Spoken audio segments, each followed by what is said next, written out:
there gamers, and welcome back to another video. In this video I'm going to show you how you can secure the Bedure Chain Cloak in Crimson Desert. I'll just show you where I am really quickly on the map here. So we've got the town of Herdnand Castle just here, and then we come all the way down to the southeast here, a very long way away, right up until the coastline here. So I'm east of the Steel Mountains just here, and southwest of Bone Spirit Cape. There's a very large castle behind me, and here is Wind Whale Cave.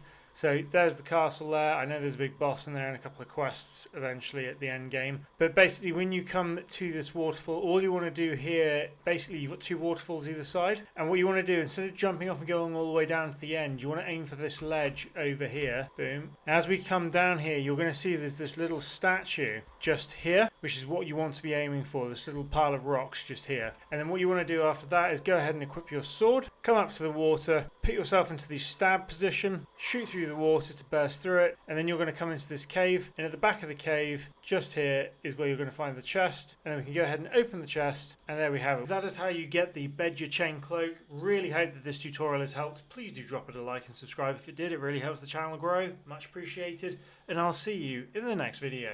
Thanks for watching.